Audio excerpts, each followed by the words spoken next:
What's up, everybody? Moses here, bringing you another Path of Exile video guide, and this time it's another Trickster, another cast while channeling, slightly different skills, slightly different way to build this character, and we're currently level 84, just finished, or just about to finish a 15-hour stream, out of which we leveled up 11 hours and 20 minutes. I first want to go through all the gears, the links, and then we can talk about what this character is doing. So first of all, we have a cast while channeling staff here, level 18 shapers. I multi-modded it with the following, spell damage, cast damage, lightning is extra cast damage, cast speed, and crit while there's a rare or unique nearby enemy. You could also do other stuff, just straight up crit multi, or crit for spells, for example. You could go here, but I decided to go with a 45 crit multi when there's a rare unique enemy nearby. It's gonna be pretty nice later on. The links are cast while channeling in the staff. Storm Burst is our channeling spell with Glacial Cascade. Both of those skills are physical, and then 50% converted to cold from GC and 50% to lightning with Stormburst, and then we have physical to lightning to convert fully to elemental, 50% convert here to lightning, which means the vast majority of our damage is going to be lightning. Control destruction, arcane surge, and increased critical strikes are the rest of our links.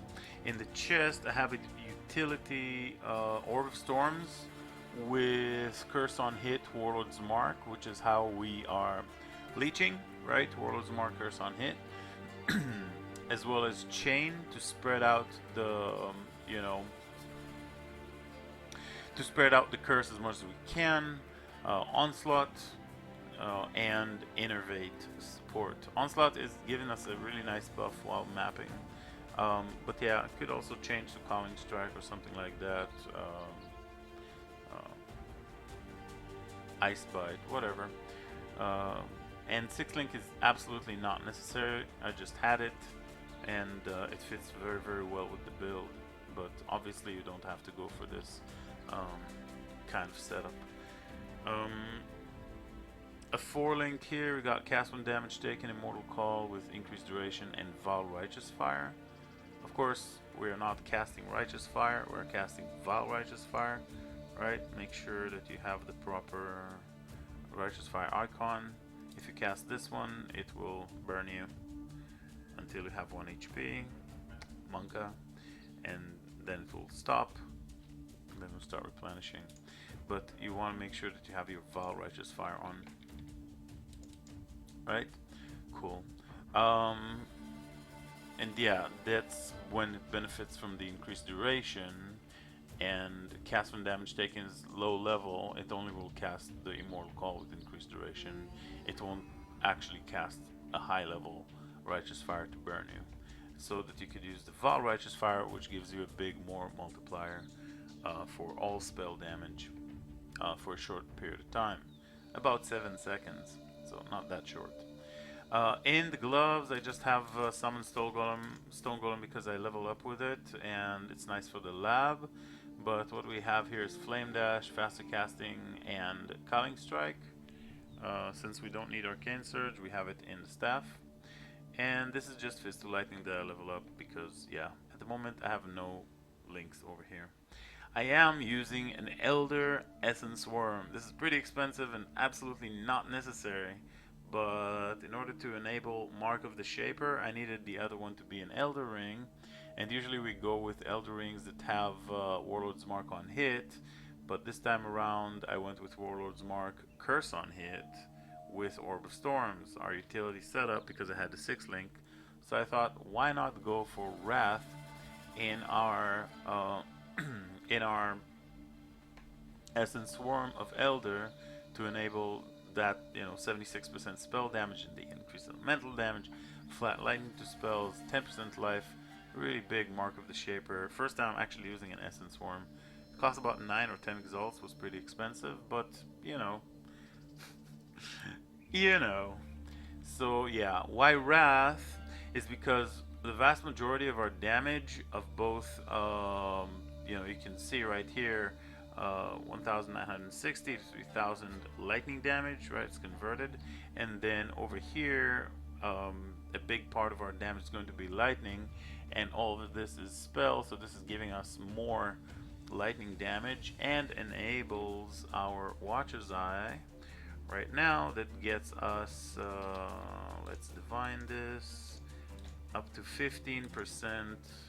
That's 10, that's 14, 11, 15. And 6 mana, 5 life. Seems good. So 15% lightning penetration while affected by Wrath. The second bond is irrelevant. And hopefully we can upgrade this later on for double Wrath, but this character costs a little bit. My exalts are pretty low at the moment. But basically, what we want here is the physical is extra lightning, while Wrath and damage penetration for the double Watcher's Eye. It's about 10 exalt. Totally affordable for me at this point, but yeah, I don't want to break too many characters because I like to keep all my characters intact for you guys to check them out. They're all, yeah, so everything. This is our fourth character this league. This one is named Moses Plays Trickster League because CK was not possible due to lack of character room, so we put an X here. And also, all I've been doing pretty much is Tricksters, and it's been lovely. So there we go. Alright, so the gloves are multi-modded. You may have checked the RIP fingerless silk gloves that I tried to get exactly that, but they did rip because of the annul. This I used Imprint Beast, much easier. Managed to get these. They're really nice.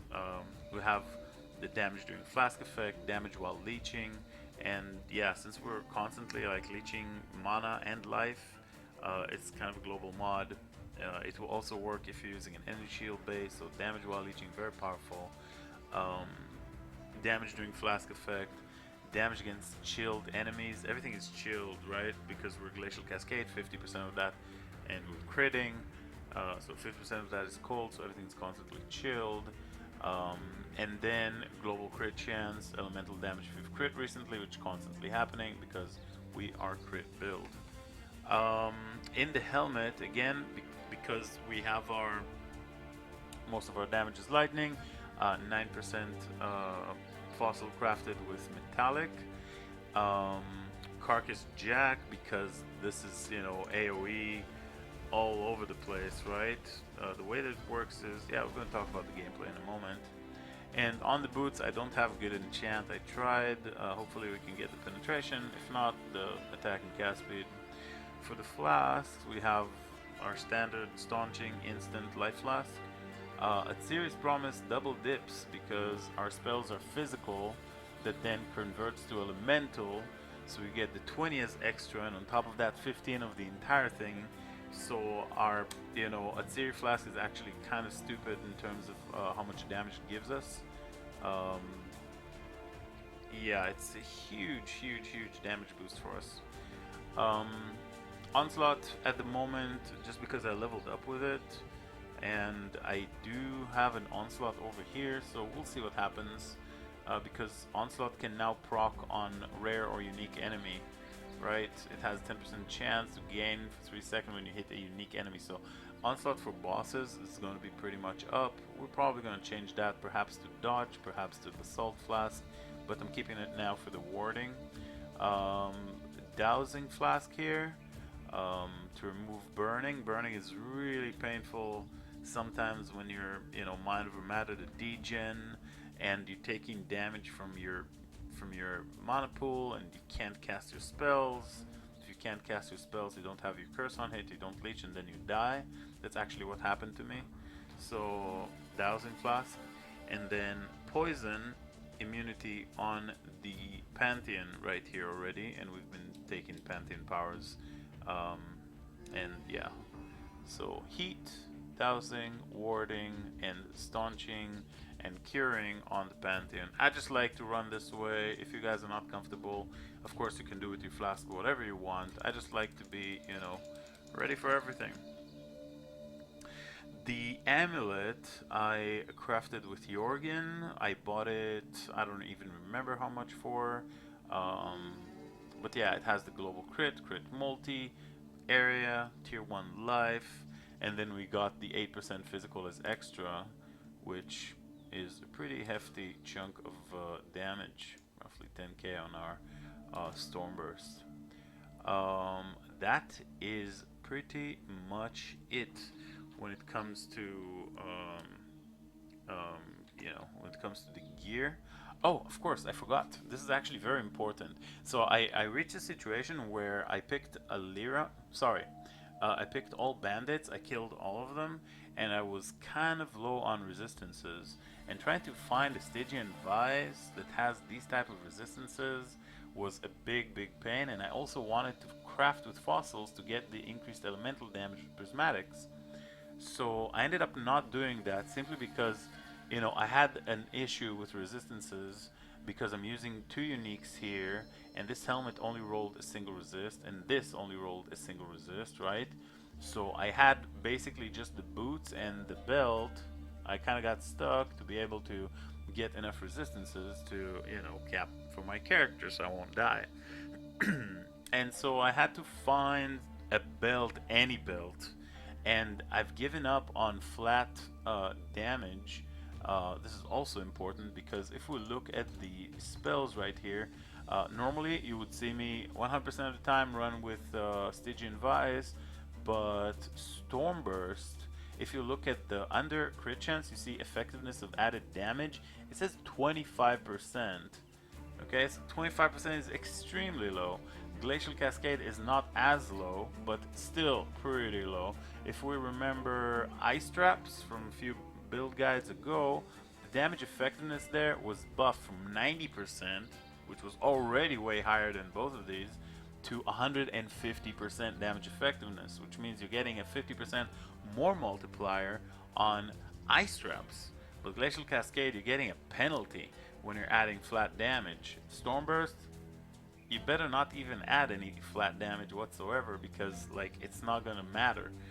Basically, you're getting only 20%, quarter of the value, which is extremely low.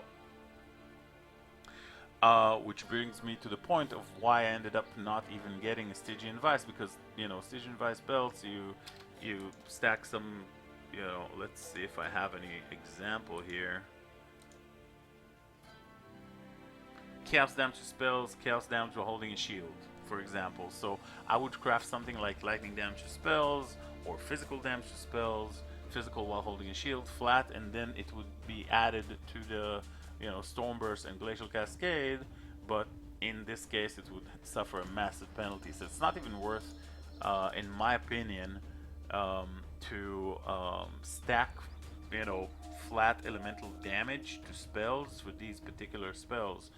Instead, since both of these physical, I'm actually using a Rustic Sash that has the mod increased global physical damage. Now, sure, it's for attack, but it says global, which means it will also work for spells. So any kind of physical, you know, element that we have is going to be enhanced by 24% increased. So that's great. So this is why this belt was kind of like a godsend. I bought it for 130 chaos or 120 chaos. It has infinite resistance, tier 1 life, and a damage mod for us that would be way better than the flat added damage. As you can see, it gives us, you know, quite a nice 3k chunk of damage here. Whatever that means, doesn't matter. But yeah, this is the character, this is the gear. When it comes to the tree, we are Tricksters. The order of which I picked the ascendancies, and generally just I recommend you to read the ascendancies and think what would fit you the most. You may want to change it, it's not set in stone, but the order is Ghost Dance, and then I went with Swift Killer, and then I went with Harness the Void because I wanted extra damage. I had pure Breachstones, and I knew that I wanted to do the third lab, so I could reach level 80 and I can equip that stuff. I needed a big burst of damage, right? So based on the necessities, I picked up Harness the Void, but you could absolutely go with Escape Artist, which is what I picked up last. And alternatively, you don't even have to do that. You can, you know, you can easily remove Escape Artist and go with Patient Reaper for this insane sustain on maps. There are a lot of ways that you could build a character like this. This is the way I went with, and it kind of like gives you the, you know, template for the character, so you can work around with it. Outside of that, we are Tricksters, right? We started Shadow. I picked up the physical nodes, and you know, all the crit, the area here, more crit, more crit. Here I got some lightning nodes. It's just because I'm currently lazy to buy jewels. It has been a very long stream and I'm lazy to buy jewels. But basically at this point I would probably unspec these and get into some jewel sockets. We have 1, 2, and 3. That's 6 points, right? So -3 more points, we'll be able to get all the jewel sockets. And then we'll see there's some interesting spell damage nodes right here. Spell damage with the staff. There's you know, these generic 4 life, 4 cast nodes. There was another thing that I saw. Yeah, area effect while wielding a staff. Maybe it would be a bit, you know, expensive to get all the way over here. But yeah, there was a moment I thought maybe I get another curse, and then I thought maybe I get into that. There are these channeling nodes right here, another, you know, option. We'll see. Basically all the options are open, and even we could get into an investment of 7 points, and of course grab a natural instincts over here to be insane with all the cast speed, the crit multi, the life, you know, all the spell damage, the movement speed, and all that kind of stuff like we did in the Purifying Flame Trickster. But in this case, I don't know if we'll end up doing it. We can also, of course, go into the physical damage. Right, there's increased physical damage nodes, physical damage cast speed, and big physical damage for us here. There are, you know, this physical damage, couple of nodes here. There's a lot of options. Just depends on what we'll end up choosing, and definitely the jewel socket. Now, at this point, we will pick up, I guess, Siege or Caldera. Let's grab a Caldera map. 14. What is this? Yeah, it's kind of low quantity, but it does have 2 unique bosses, and we are stealing the Pantheon power. So let's do it. Just to kind of like showcase the build. Double bosses will be interesting. Oh man, I hope I won't die. I mean, the character, I died a couple of times. Because again, you know, died 4 times, level 84. I mean, pretty standard stuff. 11 hours of playtime with this character. 84, almost 85. So, and also I recorded you know, a couple of videos for you guys to just see how I level up the character, what kind of stuff I chose. So yeah, basically what happens, let's talk about the skill. So you're channeling your Stormburst, right? And then you release, and all the little bubbles of Stormburst, they explode, right? And if you look at the top, oh, Diviner Strongbox. I normally just, you know, click the Diviner Strongbox. I don't try and craft it anymore. Giving up, giving up hope on trying to do that. So yeah, you have your right click, you channel your Stormburst, and Glacial Cascade will blast everything, chill, freeze, and all that kind of stuff. There is also a counter that tells you how many stacks of you know, that tells you how many stacks of Stormburst you have up and running. So yeah, pay attention to that. Now another thing is, since we are, you know, so just Val Righteous Fire for the red beast, since we are using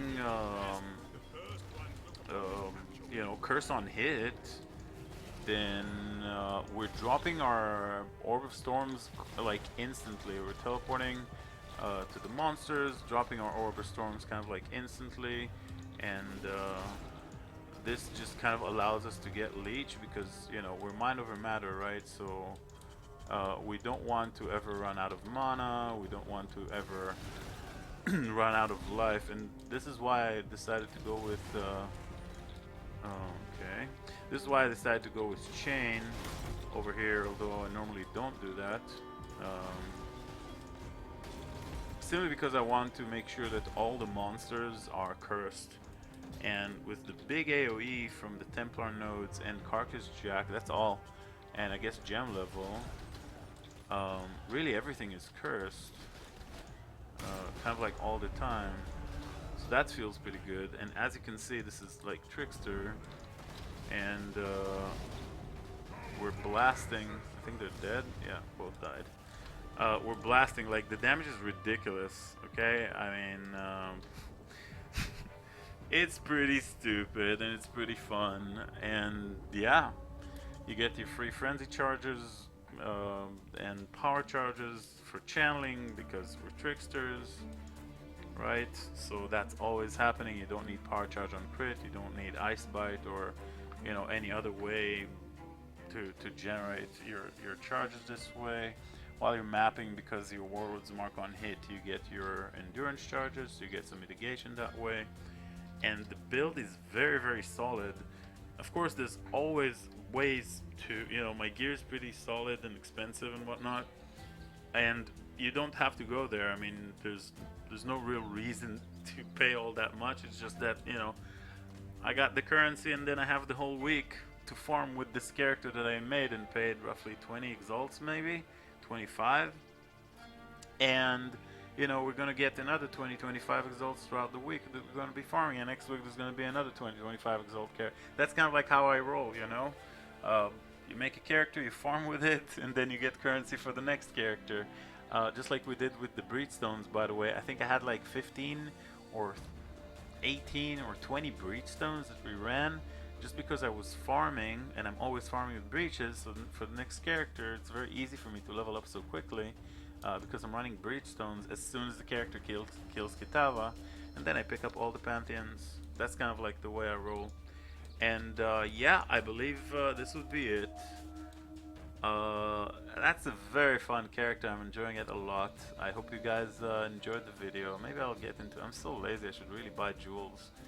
But yeah, I guess I'll grab these for now, and we'll see about jewels later. So thank you very much for watching. Hope you guys enjoyed it. If you have any questions, feel free to come to the stream. I'll answer all your questions regarding the character, and I'll see you guys in the next one. Bye bye for now.